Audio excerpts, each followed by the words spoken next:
Assalamualaikum warahmatullahi wabarakatuh. Waalaikumsalam warahmatullahi wabarakatuh. Waalaikumsalam warahmatullahi wabarakatuh. Alhamdulillah kali ini kita ada pertemuan membahas bersama Pak Slamet Pujiono. Saya selaku moderator. Ya, sebelum kita memulai materinya, kita berdoa dulu. Ya, kita berdoa dimulai.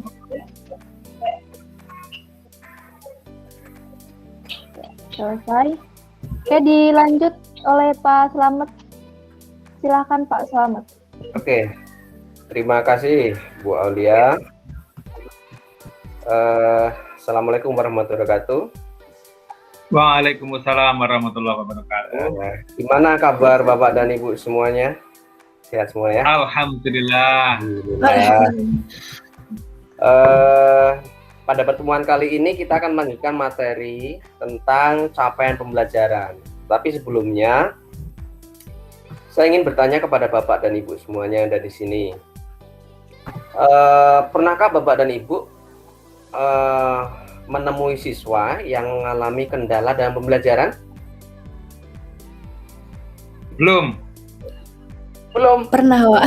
Belum. Pasti pernah. Keren, oke. Kalau belum, coba kenapa, apa trik-triknya Pak? Ya, karena selama di lockdown ini kan belum ketemu siswanya, Pak. Iya Pak ya. Iya. Itu salah satu mungkin ya.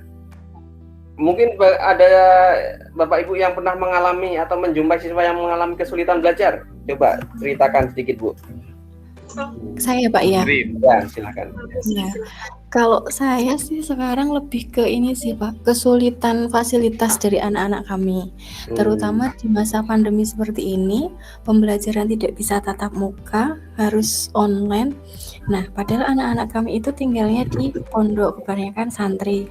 Di sana dibatasi fasilitasnya, tidak boleh pakai laptop, tidak boleh pakai internet, handphone, dan sebagainya. Jadi kadang itu bingung, lah ini gimana pembelajarannya online tapi anaknya nggak pegang HP, nah gitu. Jadi itu yang kita siasati akhirnya. Dilematis. Iya, akhirnya tetap harus menyiapkan handout, printout materi kayak gitu. Itu buat saya. Iya, betul.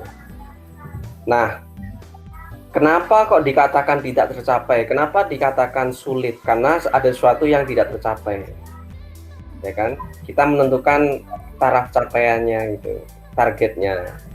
Nah, untuk kali ini kita akan belajar lebih dalam, mengupas tuntas tentang bagaimana kita menentukan capaian pembelajaran di sekolah pusat keunggulan, gitu ya. Oke. Yang paling utama kita harus tahu dulu itu apa capaian pembelajaran, gitu ya. Nah, capaian pembelajaran itu sering juga dikenal dengan istilah learning achievement atau achievement standard atau learning outcomes. Itu istilah lain.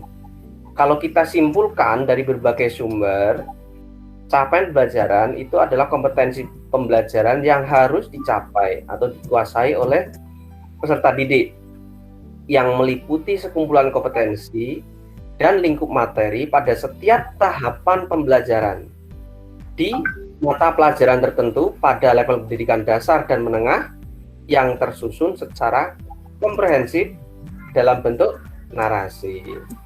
Nah, ini kenapa kok dalam bentuk narasi?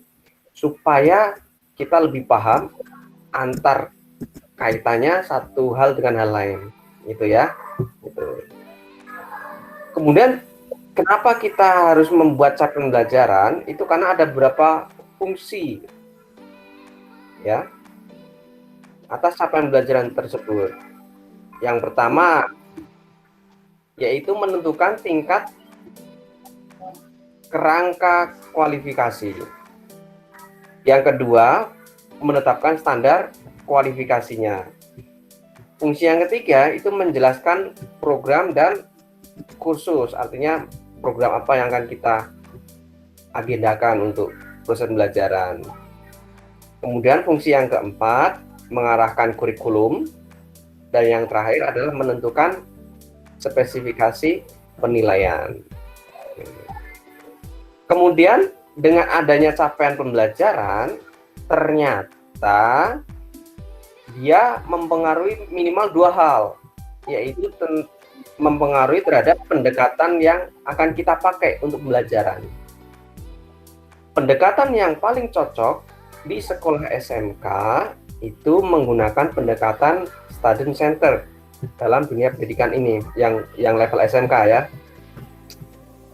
Namun untuk level SMA atau yang lain mungkin akan berbeda. Yang kedua, pengaruhnya dengan adanya CP terhadap model pembelajaran yang kita gunakan. Nah, model pembelajaran yang paling tepat digunakan atau paling umum digunakan di SMK itu adalah pembelajaran dengan menggunakan pendekatan berbasis hasil. Itu. Nah, kaitannya dengan capaian pembelajaran, kita juga harus bisa menyusun capaian pembelajaran, target kita pembelajaran nanti. Untuk menyusun capaian pembelajaran yang baik, kita harus tahu dulu prinsip-prinsipnya, ya. Jadi kurang lebih ada dua prinsip penyusunan capaian pembelajaran. Yang pertama, dalam capaian pembelajaran itu harus terukur dan harus spesifik. Kaitannya dengan item yang pertama ini, terukur dan spesifik ini, dia memiliki beberapa aspek, ya, yaitu aspek pemahaman dan aspek pengetahuan.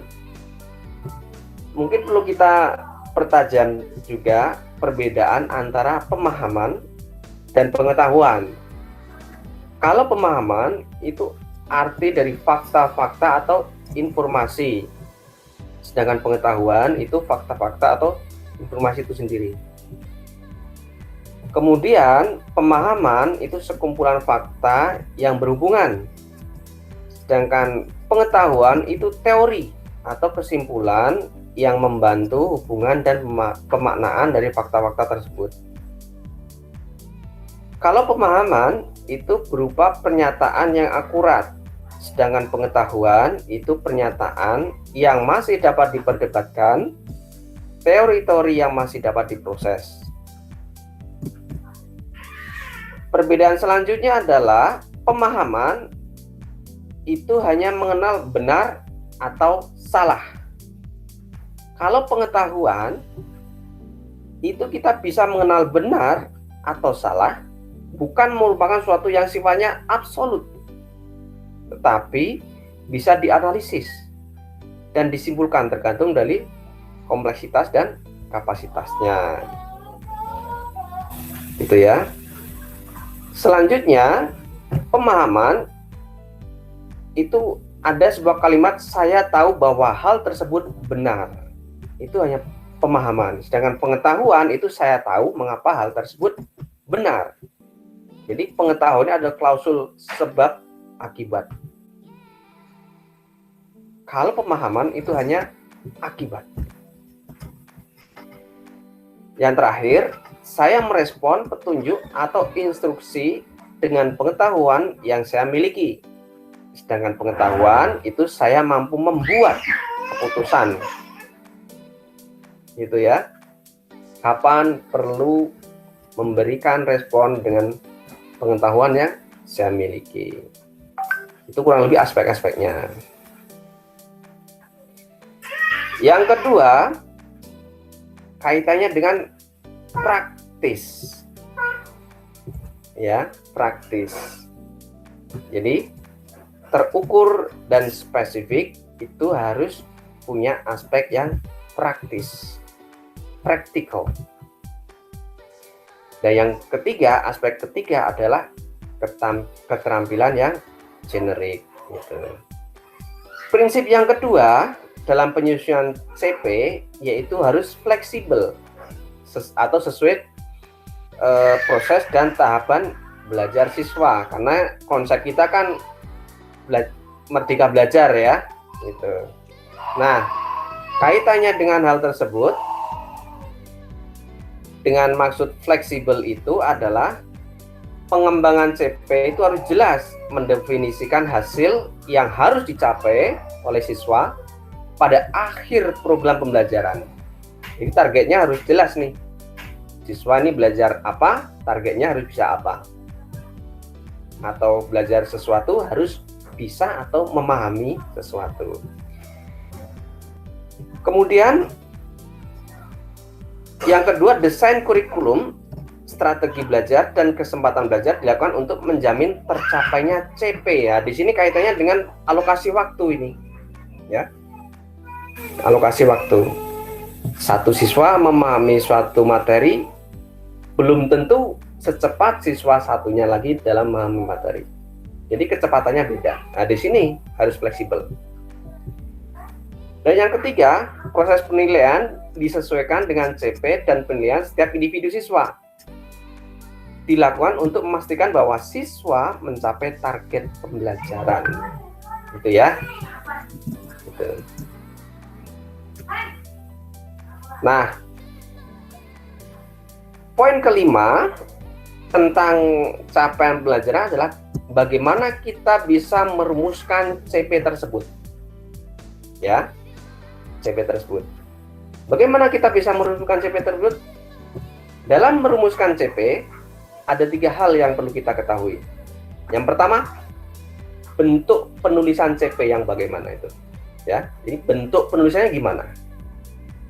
Yang kedua, tentang integrasi antara pengetahuan, keterampilan, dan sikap.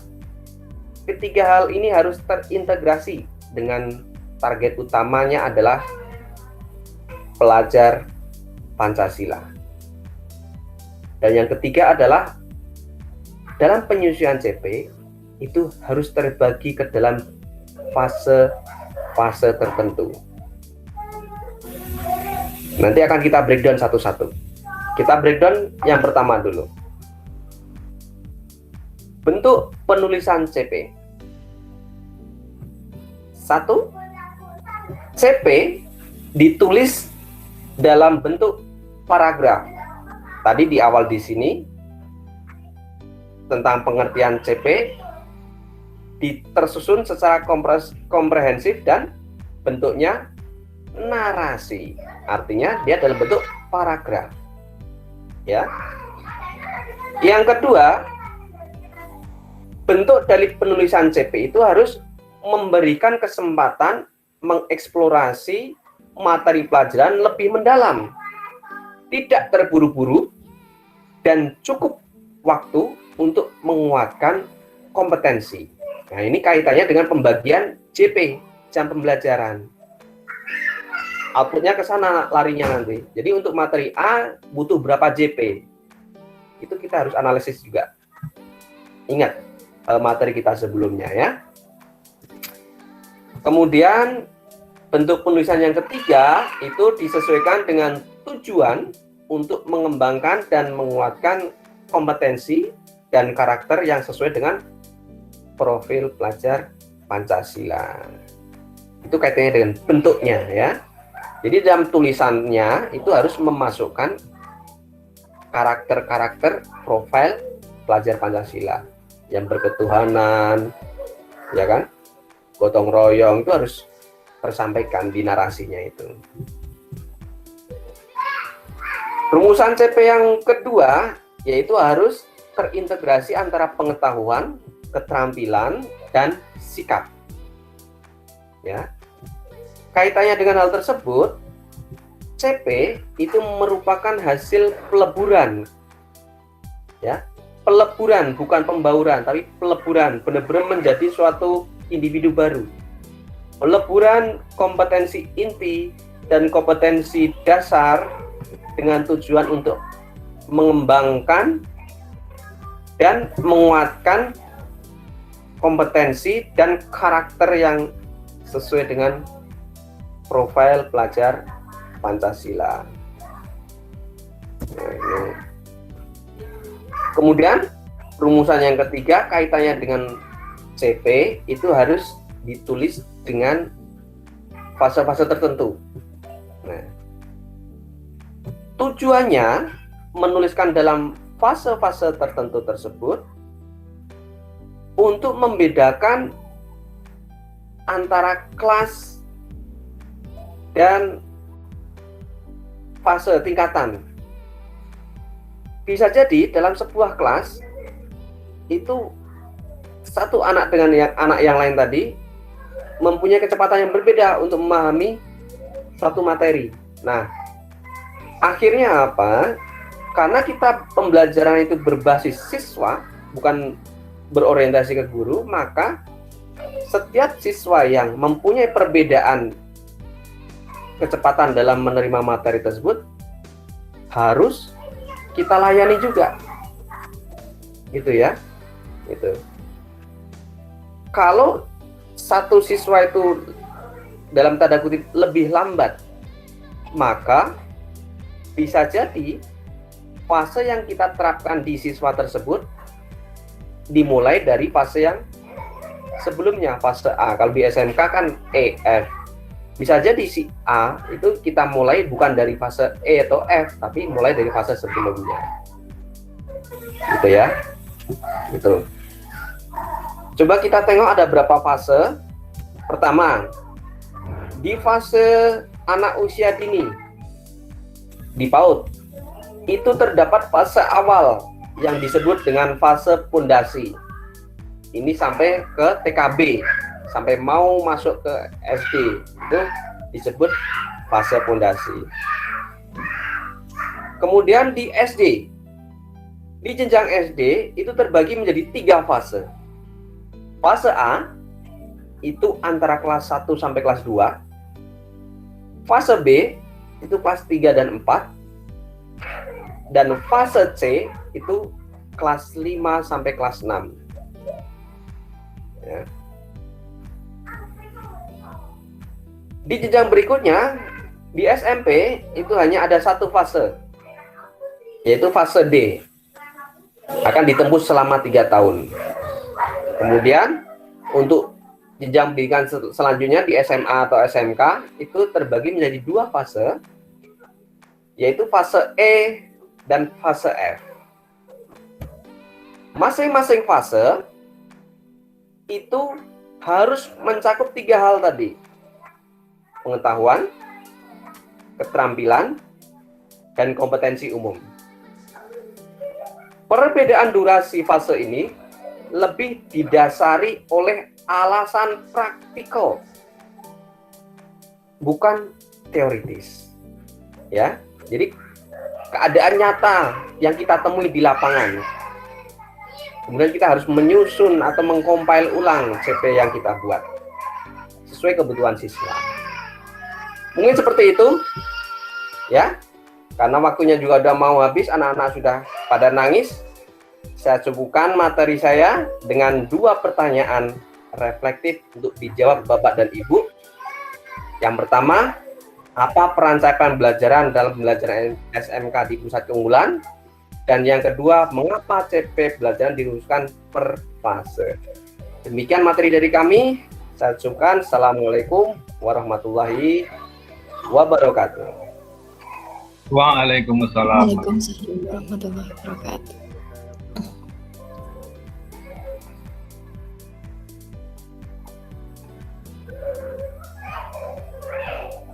Silakan ditutup untuk pertemuan kita hari ini. Terima Kalau tidak ada kasih. pertanyaan. Ya, siap. Terima kasih Pak Slamet sudah memberikan ya materinya. Mudah-mudahan Bu Sri, Pak Anhar, Pandang, dan saya bisa menangkap, harus menangkap apa yang disampaikan oleh Pak Slamet ya. Mau nanya sama asesor. Oh iya, siap Pak. Menanya apa Pak? Silakan. Ini Pak asesor, biasanya kan kita kalau di SMK itu beragam model ya Bu ya. Terkadang di satu unit sekolah aja terdiri dari 3 kompetensi yang berbeda, itu ada TSM, ada perkantoran, ada animasi. Nah, mereka punya kultur karakter yang berbeda-beda ternyata, Pak. Kita tertarik banget itu bagaimana cara mencapai pembelajaran. Mohon arahannya dan petunjuknya ketika kita ketemu dengan tapinya. Ini kan patokan pada 3 ya, keterampilan, terus apa lagi ya? Udah lupa tuh, keterampilan, pengetahuan. Ya. Nah, kira-kira bagaimana Pak kalau nanganin anak TSM nih, Pak? TSM kadang kita ngomong, iya, dengerin, iya. Dikerjain mau kagak tuh tugas. Mungkin Bapak punya pengalaman. Silakan Iya. Pak Hanif. Terima kasih. Jawaban singkat, jelas dan padat itu seperti ini, Pak. Kalau anak itu bisa kita bina, maka anak kita terus bina. Gitu. Berarti kalau fase F-nya belum nyampe, berarti kita harus menggunakan teknik pembelajaran di bawah fase F itu ya, Pak ya? Iya, betul. Menyesuaikan, ya. Gitu, iya. Ya, Pak. Terima kasih Pak atas masukannya, Pak. Iya. Ini Pak Oli ada pertanyaan lagi? Oh, ada pertanyaan, Pak. Oh, ada. Saya, Pak. Ya, silakan Pak Oli. Tumben, lagi licin ya. Iya. Bagaimana yang Bapak sampaikan bahwasanya capaian pembelajaran merupakan suatu bentuk narasi. Oh iya. Sedangkan di tingkat kita SMK itu yang dinilai adalah keterampilan. Dan juga perusahaan-perusahaan itu tidak mau jika dia punya rapot kok bentuknya narasi kata-kata itu tidak mau. Perusahaan itu maunya angka-angka saja karena cuma dilihat oh bagus terus direkrut di perusahaannya. Tapi kalau rapotnya itu bentuknya narasi, apakah tidak merepotkan bagi anak didik untuk ketika melamar pekerjaan, Bapak?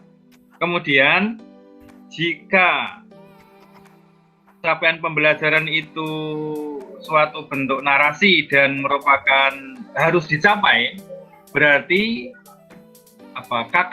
KKM dari setiap anak itu sama. Padahal kriteria ketuntasan maksimal itu tidak mungkin bisa dicapai dalam suatu kriteria tertentu pada setiap anak. Pasti ada anak itu yang tidak KKM. Nah, terus bagaimana menarasikan? Ya tidak, jika ada anak yang tidak KKM berarti kan dia belum mencapai pembelajaran. Itu bagaimana itu, Pak? Satu, capaian pembelajaran itu adalah suatu hal yang kita buat dengan konsep lingkungan kita itu ideal. Jadi bisa saja ketidakidealisme itu tidak tercapai, bisa saja. Ya. Bisa. Solusinya bagaimana? CP yang kita buat itu adalah progresif, fleksibel, menyesuaikan. Itu tadi kuncinya, ya. Oh iya. Itu. Kemudian dia berbasis ke siswa, artinya ada konsep pembelajaran sepanjang hayat, gitu ya. Dan kalau ada siswa yang dinilai lebih lambat dari siswa yang lain, sehingga dia dinilai tidak KKM istilahnya, artinya dia siswa itu perlu perhatian atau treatment khusus di luar siklus pembelajaran reguler, gitu kan? Itu kan treatmentnya seperti itu. Sebab ada dua kemungkinan siswa itu tidak mencapai KKM. Satu, dia butuh waktu untuk mencapai KKM. Yang kedua, dia butuh perhatian yang lebih oleh pembimbingnya atau gurunya, karena kampusnya tidak ada siswa yang bodoh. Seperti itu, Bapak. Oh, iya. Kaitannya dengan deskripsi, kenapa harus narasi? Karena untuk mempermudah pengetahuan antar elemen-elemen tadi. Kalau hanya dalam bentuk angka, belum tentu orang itu bisa memahami. Orang lebih paham dengan kalimat daripada dengan angka. Gitu ya. Gitu. Clear, jelas, Pak. Ya. Oke, kayaknya waktunya sudah habis. Ya, habis. Oke. Silakan Bu Aulia, kita tutup bersama. Ya, oke. Terima kasih Pak Slamet. Terima kasih Pak Anhar, Pandang, dan Bu Sri. Mari kita tutup kegiatan ini dengan mengucap hamdalah bersama-sama. Alhamdulillah. Alhamdulillah. Terima kasih. Sekian dari saya. Wassalamualaikum warahmatullahi wabarakatuh. Waalaikumsalam. Waalaikumsalam warahmatullahi wabarakatuh.